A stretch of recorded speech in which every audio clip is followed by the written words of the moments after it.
Area of triangle का formula क्या होता है? Half into base into height. 6.1 इसका नेम है बेसिक प्रोपोर्शनैलिटी थ्योरम, या इसे हम शॉर्ट में बुलाएंगे बीपीटी, या फिर इसे बोला जाता है थेल्स थ्योरम।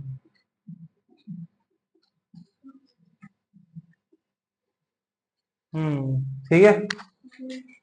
पहले स्टेटमेंट समझते हैं फिर प्रूव करेंगे। ठीक है, स्टेटमेंट क्या कहती है देखो, I have a triangle ABC, उसका नाम क्या है एबीसी। अब इसकी दो साइड को काटती हुई एक लाइन जा रही है, ठीक है, ऐसे यहां से कट करती हुई एक लाइन जा रही है ऐसे, जो ए बी को डी पे और ए सी को ई पे कट कर रही है। ठीक है, और इस तरह कट कर रही है कि D E is parallel to B C है, ये हमें पता है। ठीक है, एक लाइन है जो कि बेस के पैरेलल जा रही है और अदर टू साइड्स को डी और ई पे कट कर रही है, तो ये कहती है जो बनने वाले पार्ट्स हैं इनका रेशियो इक्वल होता है। स्टेटमेंट क्या है, if a line is drawn parallel to one side of a triangle and intersecting the other two sides at 2 points, D और ई पे काट रही है, बीसी के पैरेलल है। ठीक है, तो जो ये पार्ट्स बन रहे हैं, जो ये पार्ट्स बनेंगे A D D B A E and D C, इनका रेशियो क्या आएगा, इक्वल आएगा। तो गिवन क्या है, गिवन है that DE is parallel to BC. DE क्या है, बीसी के पैरेलल है, ये मुझे गिवन है। ठीक है,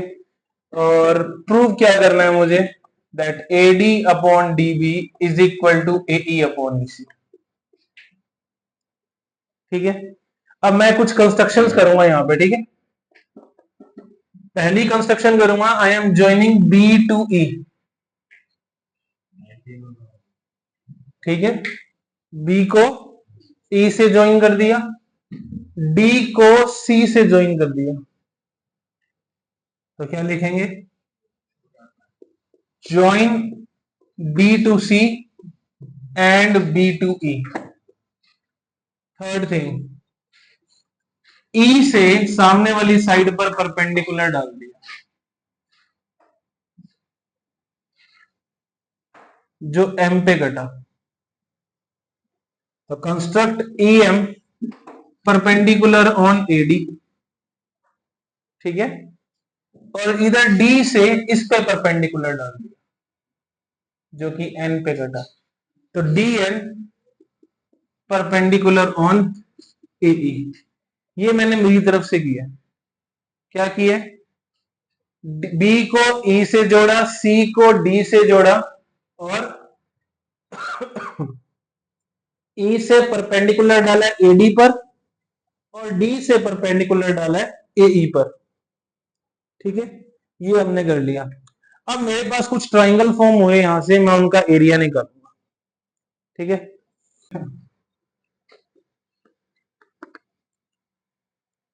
इसके प्रूफ के लिए इतना करने के बाद यहां से देखो, ये रहा ADE triangle,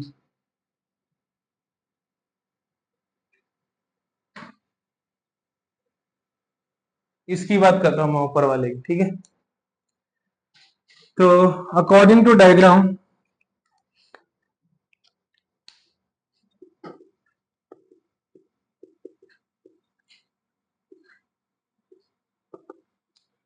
area of triangle ADE, बताओ क्या आएगा, half into base into height, यही होता है। एरिया ऑफ ट्राइंगल क्या होता है, half into base into height, इसी का यूज करूंगा। मुझे एडीई का एरिया निकालना है, मैं बेस ले रहा हूं एई को, किसको, एई को बेस ले रहा हूं, तो हाफ इंटू बेस इज एई, तो एई पे हाइट कौन है, डीएन, दिख रहा है क्लियरली, ये बेस है और ये वाली इस पे हाइट आ गई इस ट्राइंगल के लिए, तो half into base into height, height is DN number 1।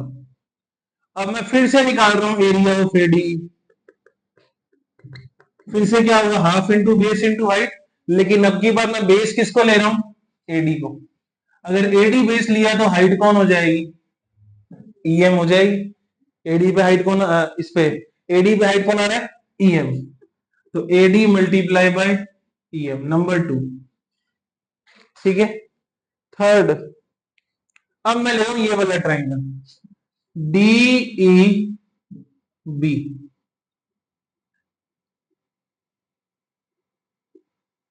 देखा, डी ई बी, तो area of triangle DEB is half into, मैंने बेस लिया बीडी को, ठीक है, या डीबी बोल दो इसको, बेस लिया डीबी को, तो हाइट कौन सी आएगी सामने वाले वर्टेक्स से, again EM, half into base into height EM, third ऐसे, देखो ये एक्चुअल में तो इसको घुमाओगे ना, तो ये एक ऑब्ट्यूज एंगल ट्राइंगल है, और ऑब्ट्यूज एंगल ट्राइंगल की जो हाइट होती है वो ट्राइंगल के एक्सटीरियर में आती है, ऐसा ही है ये ट्राइंगल इतना इतना है, और हाइट कहां जा रही है, अब देखो यहां से ये ब्लैक है, तो ये ट्राइंगल सिर्फ इतना है, और हाइट कहां जा रही है, ट्राइंगल के बाहर, ये ऑब्ट्यूज एंगल ट्राइंगल है, ये एंगल 90 से बड़ा है, नहीं जरूरत नहीं है, बस सिर्फ half into base into height लगाओ, ठीक है ना, तो half into base into height, क्यों, क्योंकि ऑब्ट्यूज एंगल ट्राइंगल था, तो इस वर्टेक्स से अगर हाइट डालेंगे वो ट्राइंगल के बाहर जाएगी, ठीक है ना, तो half into base into height. अब फिर इधर वाला ट्राइंगल लिया मैंने, कौन सा, डीई सी,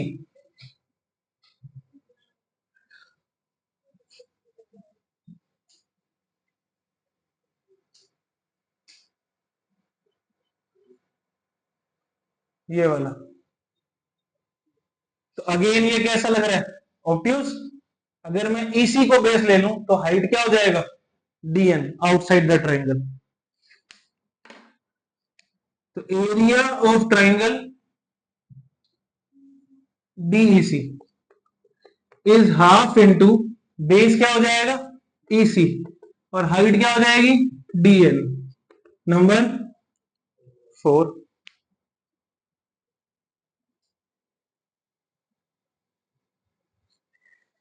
ठीक है, अच्छा एक हमारे पास थ्योरम थी, एक तुम्हें थ्योरम याद और करनी पड़ेगी इसके लिए, वो थ्योरम क्या कहती है,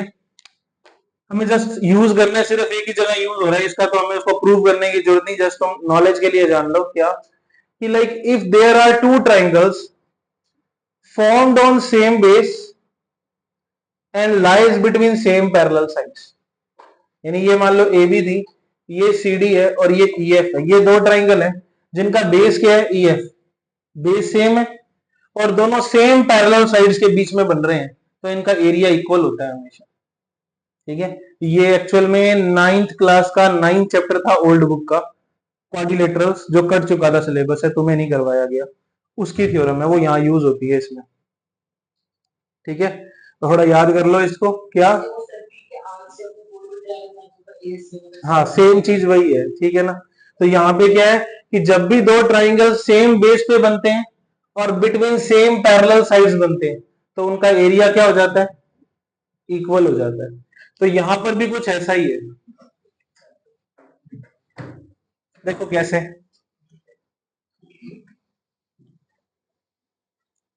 अगर मैं यही दो ट्राइंगल डीईबी और डीईसी की बात करूं, देखिए रेड और ब्लू ट्राइंगल्स जो नीचे की तरफ उल्टे बन रहे हैं, मुझे गिवन है that DE is parallel to BC, ये वाली लाइन,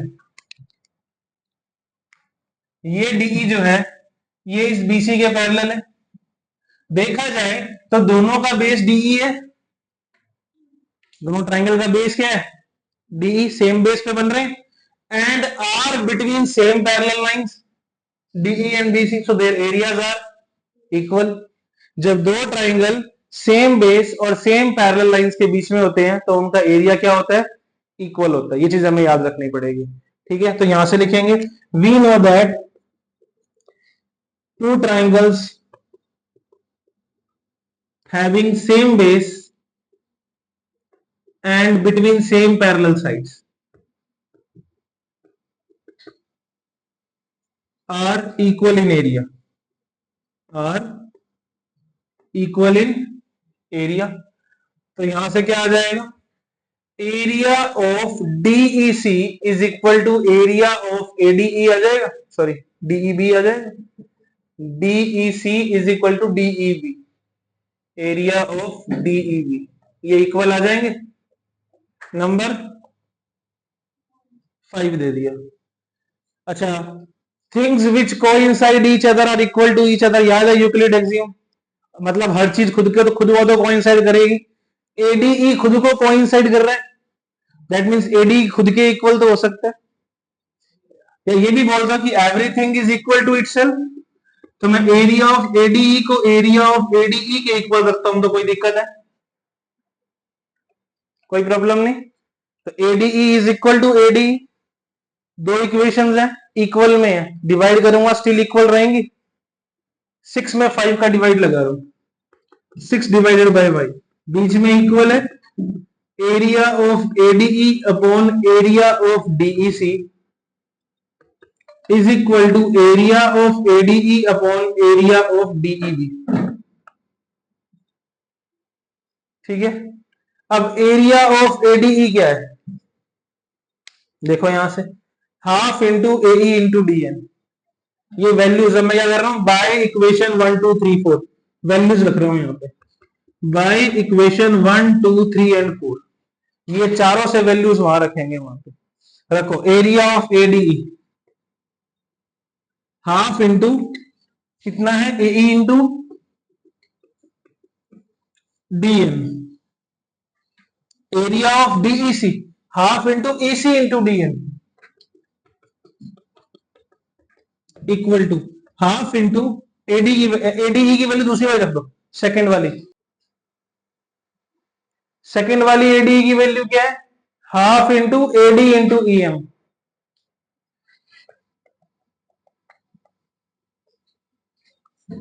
और डीईबी कितना है, half into DB into EM.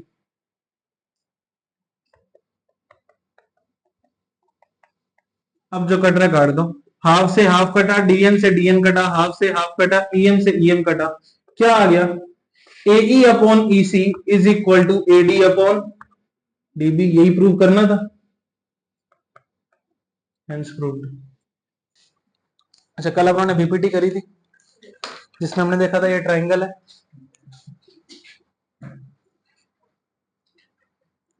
इसका नेम है एबीसी, ये लाइन है डीई जो इसको दो पॉइंट पे इंटरसेक्ट कर रही है, सच दैट कि डीई पैरेलल टू बीसी है, then AD upon DB is equal to AE upon EC prove किया था हमने। इसके साथ साथ हम दो रिजल्ट और निकाल सकते हैं इसमें से। पहला result, add 1 in both side, add 1 in, तो क्या मिलेगा मुझे, AD upon DB plus 1 is equal to AE upon EC plus 1, DB DB 1 जा डीबी, एडी 1 जा एडी, ईसी 1 जा ईसी 1 जा और एडी, तो एडी प्लस डीबी, देखो अकॉर्डिंग टू डायग्राम क्या बनेगा मेरे पास, ये इतना एडी है, ये इतना डीबी है, दोनों को मिलाया तो कितना बना, एबी बना, कितना बना, AB upon DB is equal to, ये कितना है, एई, ये कितना है, ईसी, ये टोटल कितना हो गया, एसी, एसी अपॉन ईसी। एक रिजल्ट ये निकला, इससे क्या पता लग रहा है, देखो कि अगर मैं ये फुल के अपॉन में ये लगा दूं सिर्फ छोटा पार्ट, और इस फुल के अपॉन में सिर्फ ये ईसी लगा दूं, तब भी रेशियो क्या आता है, इक्वल आता है। सिर्फ हाफ हाफ पार्ट नहीं है, ए बी के अपॉन में डीबी लगाने पर और एसी के अपॉन में ईसी लगाने पर भी क्या आते हैं, रेशियो क्या रहता है, इक्वल रहता है। ठीक है, और इसका रेसिप्रोकल कर लोगे तो भी सेम रहेगा, DB upon A B is equal to EC upon AC, यानी ऊपर नीचे कर ले, यानी हाफ के अपॉन में फुल लगा लोगे तो भी रेशियो इक्वल रहेगा। ठीक है, एक रिजल्ट और निकल सकता है यहां से, कैसे, +1 करने से पहले रेसिप्रोकल कर लो, तो क्या बनेगा, DB upon AD is equal to EC upon AE, ये भी इक्वल होगा, अगर वो इक्वल है तो रेसिप्रोकल से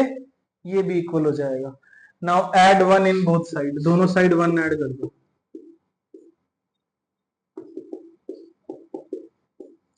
दोनों साइड 1 ऐड किया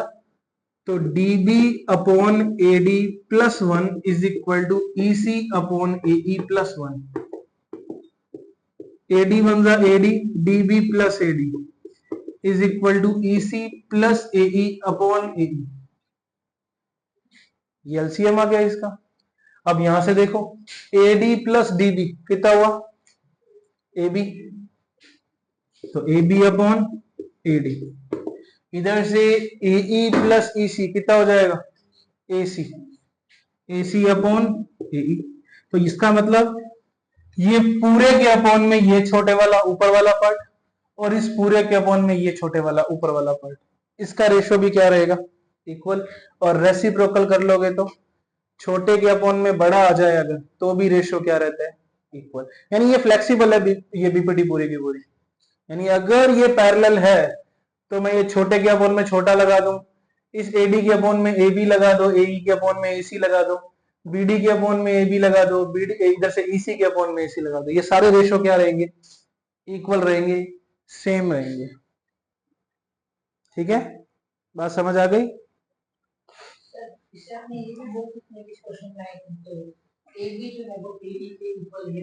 नहीं सर, इक्वल नहीं, रेशो इक्वल है, समझे नहीं बात को अभी भी। ये ट्राइंगल ऐसा भी हो सकता था, अभी देख तेरी इक्वालिटी वाली सारी थ्योरी खत्म कर दूंगा मैं एक ट्राइंगल में। लो सर, अब बताओ क्या इक्वल था, still DE is parallel to AC BC। अब यहां से AD upon DB is equal to AE upon EC होगा। अब बताओ क्या ये इक्वल होंगे, थोड़ा लेंथ देखना डायग्राम के अंदर, इस AD और इस AE की लेंथ इक्वल है क्या, रेशियो इक्वल है। कैसे, ये अगर 3 है और ये अगर 6 है, ये 4 है, ये 8 है, तो रेशियो क्या आएगा दोनों का, 1:8, but their lengths are not equal. Ratio equal है, काटोगे तो 3/6 को काटने पे क्या आता है, 1/2। 4/8 को काटने पे भी क्या आता है, 1/2। छोटा बड़ा है बट काटने पे रेशियो इक्वल आता है, इक्वालिटी नहीं है, रेशियो की प्रोपोर्शनैलिटी है ये।